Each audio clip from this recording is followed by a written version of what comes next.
Bonjour à tous, bienvenue sur Prodify. Cette semaine, on respire hein, après une semaine dernière qui était horrible, hein, qui était dans le négatif. Là, les tokens rebondissent, donc voilà, une semaine dans le vert, ça fait plaisir. À l'image notamment de Axelar, vous voyez là, qui est en train de se retourner. Ça me permet de faire la transition avec la dernière vidéo que je vous ai fait sur l'entraînement de prise de profit, hein, où je vous apprends à savoir quand vendre. Et ben, les indicateurs que j'utilise bien évidemment pour vendre, on peut les utiliser à l'inverse pour acheter.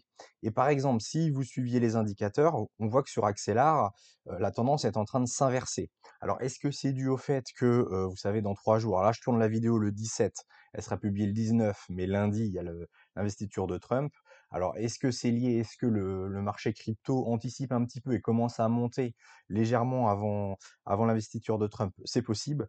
Quoi qu'il en soit, on voit par exemple sur Axelar, si on reprend les indicateurs de la dernière vidéo, à l'inverse, quand ça se croise en vert, c'est plutôt un moment où il faut acheter. La tendance se retourne. Donc vous voyez, l'OTT est vert, l'IMD pas encore tout à fait croisé, mais on est quasiment croisé. Je pense que demain il va passer, voilà, et ce sera croisé. Vous avez l'OBV vert et le CVD qui est vert aussi, qui est en train de croiser. Donc, bien évidemment, la stratégie de vente peut s'appliquer aussi à l'achat. Et on voit, si vous, alors c'est ce que je ferai dans les prochaines semaines aussi, c'est checker toutes les cryptos du porte-monnaie pour vous dire lesquelles sont plutôt en phase d'achat. Et notamment, si on a une belle montée, commencer à checker cet indicateur à l'inverse pour voir s'il y a des cryptos qui se retournent, pour pas louper des signaux de vente. Mais en tout cas, on voit que cette semaine, avec les derniers jours bullish, les cryptos sont en train de se retourner bullish dans l'ensemble. Alors, il y en a qui performent plus ou moins, mais globalement, le momentum revient. Donc, on va voir ce que ça donne dans les prochaines semaines, mais c'est plutôt bon signe. À voir après si effectivement le marché n'est pas déçu à l'arrivée de Trump, si toutes ces promesses ne sont pas tenues. Bon, va peut-être y avoir un coup, un coup du lapin, un coup dans le dos. Mais en tout cas, là, le momentum a l'air de revenir, en tout cas à court terme. À suivre. On passe sur le portefeuille. Alors, on voit que sur 7 jours-là, on est retourné dans le vert, alors que la semaine dernière, c'était vraiment pas terrible. On a toujours le même trio de tête, hein, Fetchai, Tao et ZK Sync. Les pourcentages varient légèrement, mais on reste aux alentours de 10%.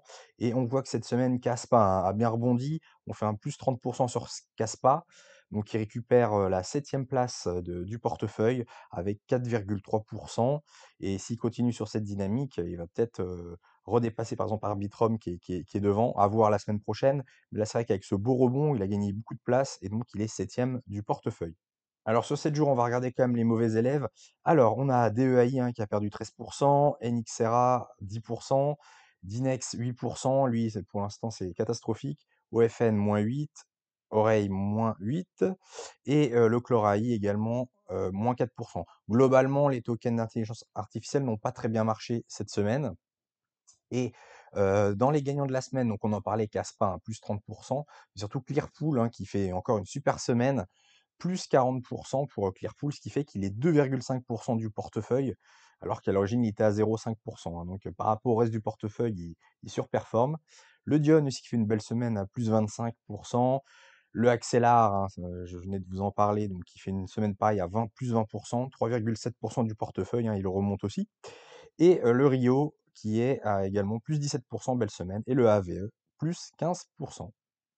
Cette semaine, je voulais faire un focus sur la répartition du portefeuille, parce que c'est vrai que là, je vous présente en liste comme ça les tokens un par un, mais j'avais pas une vision globale de mon portefeuille. Donc ce que j'ai fait, c'est que j'ai regroupé par narratif hein, tous les tokens et j'ai additionné les pourcentages pour savoir le poids sur mon portefeuille.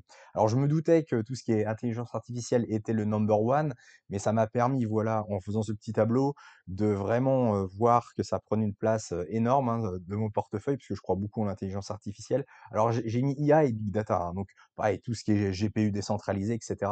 J'ai regroupé en IA, parce que pour moi c'est plus ou moins la même narrative. On aurait pu mettre en Dépine, mais bon c'est du Dépine quand même, Dépine c'est très large, et là c'est quand même toujours des infrastructures en rapport avec l'intelligence artificielle. Donc j'ai regroupé tout ça en une seule grande famille.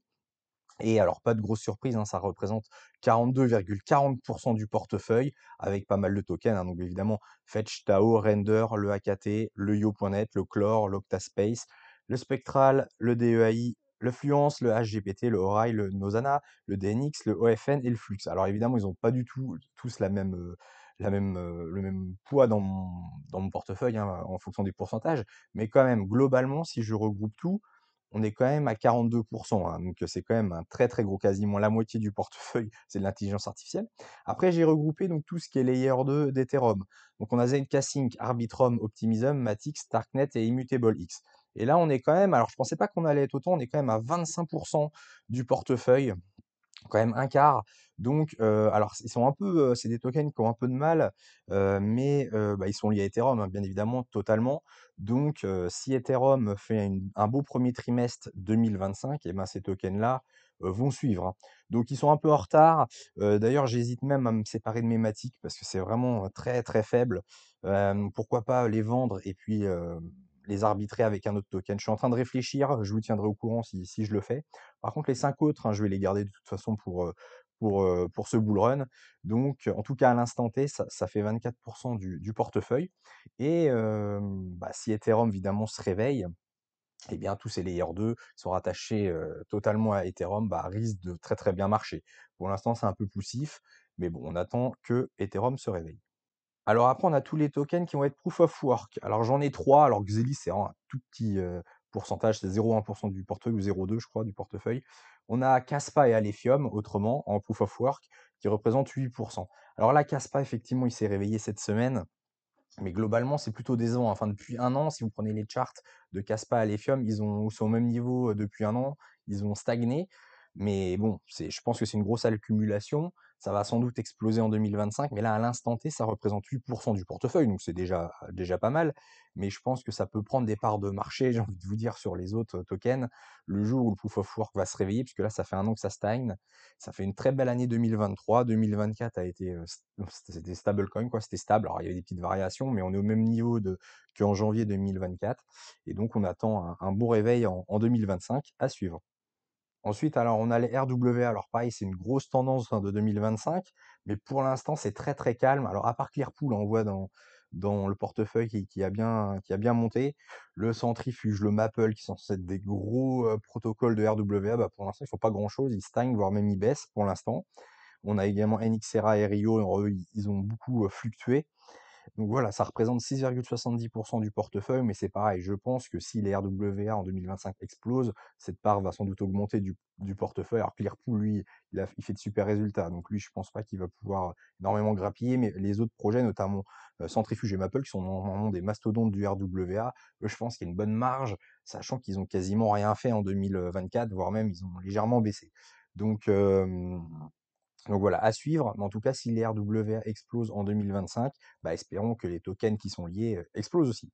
Concernant la DeFi, alors j'ai 4,8% du portefeuille en DeFi, majoritairement évidemment du AAVE. Alors lui, il a bien performé. Donc à la base, j'avais pas un énorme pourcentage, mais comme il a bien performé, notamment en fin d'année, c'est bien remonté. Après GMX, pour l'instant, tout ce qui est perpétuel, c'est une grosse déception. Il avait fait un pic dès sa sortie, mais depuis, ça a tendance à baisser. Je referai peut-être une mise à jour. S'il y a une grande trendline voilà, qui descend, on n'est pas loin, donc ça va peut-être bientôt repartir, mais c'est vrai que pour l'instant, c'est très décevant. Et le ZK Swap, bon, ZK Swap, ça c'est pareil, c'est relié au ZK Sync. Donc le jour où ZK Sync va exploser, évidemment le DEX sur ZK Sync risque de monter aussi, mais bon, c'est un tout petit pourcentage du portefeuille. Après, je pense que c'est pas ces tokens-là qui vont exploser le plus.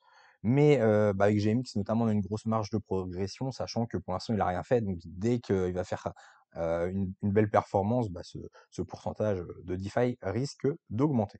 Ensuite, alors, on a les layers 2 BTC. Donc, j'en ai deux, j'ai Stax et le Merlin. Alors, le Merlin, j'en ai pas beaucoup, hein, c'est plus un pari. Donc, pour l'instant, il est plutôt plat, hein, il a fait une année plate, donc il s'est pas passé grand-chose. À voir en 2025. Et le Stax, alors lui, normalement, c'est un gros token hein, qui est rattaché à Bitcoin, donc il devrait bien performer en 2025. Alors pour l'instant, c'est un peu entre deux.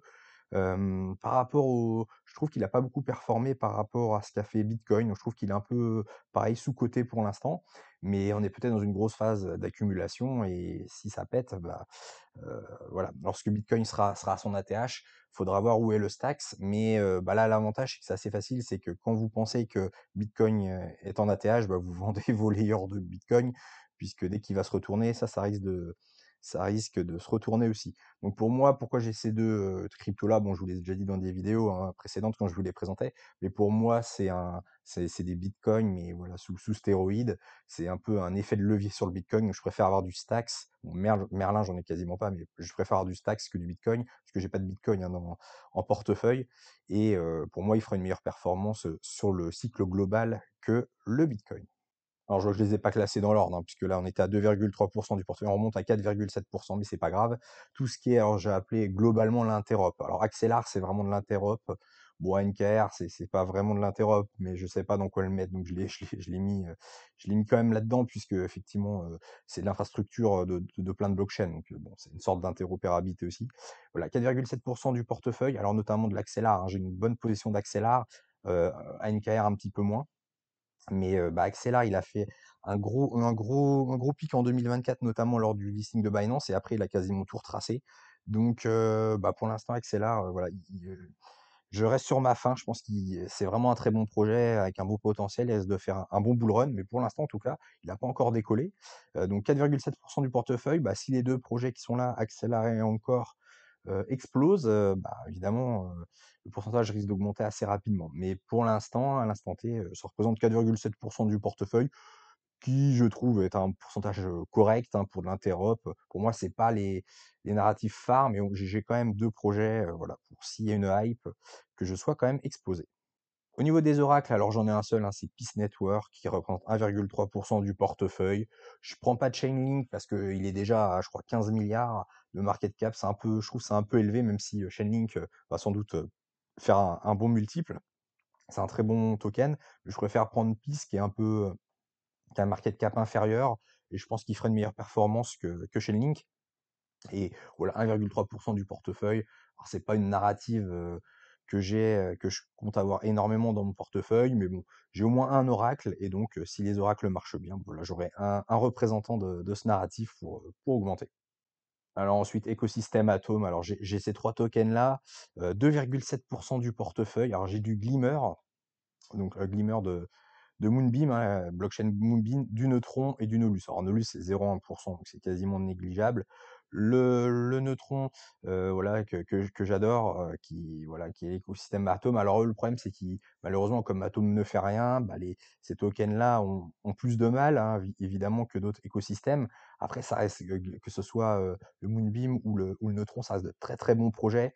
Donc, je pense que dès qu'Atom va regagner, il aura un petit souffle de vie supplémentaire dès que ça va remonter. Je pense que ces 2-là vont exploser. Donc bon, c'est 2,7% du portefeuille, donc de toute façon, c'est pas non plus, des grosses positions, mais c'est le genre de token, quand Atom va aller un petit peu mieux, je pense qu'ils vont bien exploser. Et par contre, je pense que je vais prendre rapidement mes profits sur ces tokens-là, puisque l'écosystème Atom est un peu, en PLS en ce moment, donc c'est pas le genre de token que je vais garder, très longtemps, mais je pense qu'ils peuvent avoir une bonne montée. Alors ensuite, j'ai des Layer 1, alors c'est pas les plus connus, hein, bien évidemment, c'est pas de l'Avalanche, c'est pas du Solana. Ça représente 1,70% du portefeuille à E4, hein, donc j'ai du CKB, du Dion, du Trias et du Tarasca. C'est des toutes petites blockchains. Donc voilà, j'ai 1,7% réparti sur ces 4-là. Et là, un peu pareil que à l'écosystème Atom, c'est-à-dire dès que ces tokens vont faire des multiples, je pense que je vais prendre rapidement des profits. Si on est tôt dans le cycle, peut-être que je prendrai mes profits pour les remettre dans d'autres tokens. Si c'est plutôt en fin de cycle, bah, je prendrai mes bénéfices que je prendrai, que je transférerai, que je sois prêt en USDC. Alors après, rapidement, j'ai également un narratif j'ai mis autre, hein, donc c'est Veracity et Morpheus Network. Alors Morpheus Network, c'est comme VeChain, hein, c'est VeChain avec un peu moins de market cap. Pour l'instant, ça a pas du tout de hype, hein, donc ça représente 0,9% à E2. Veracity, c'est les concepts de proof of view, vous savez, pour avoir des tokens, hem, pour se faire rémunérer par rapport aux vues que vous avez sur les réseaux sociaux.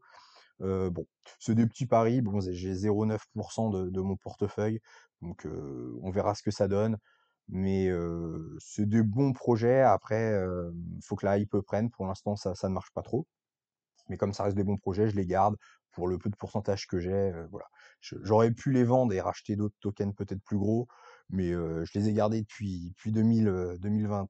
J'ai dû les acheter en 2022, donc voilà, je les ai en portefeuille. On verra bien ce que ça donne. Et pour finir, alors j'ai un meme coin, hein, c'est 0,2 du portefeuille, donc vraiment très léger. C'est vraiment histoire d'avoir un meme coin et j'ai pris le Wojak, hein, qui est un meme coin relativement faible capitalisation. Alors je trouve que c'est toujours élevé pour un meme coin, mais on n'est pas sur du PP ou on n'est pas sur du Doge, hein, qui a plusieurs milliards. On est sur, quelques quelques centaines de millions de market cap, donc voilà. Qui peut, si les mêmes coins, reviennent à la mode, ça peut faire un petit multiple intéressant et donc je prendrai mes profits assez vite également sur ce même coin. Voilà, on a fait le tour du portefeuille réparti par narrative avec les pourcentages. Si vous avez aimé les vidéos, n'hésitez pas à liker et évidemment, mettez des commentaires, hein, si vous avez des questions, je prendrai un plaisir à vous répondre et de mon côté, je vous retrouverai la semaine prochaine pour une nouvelle vidéo. Allez, ciao!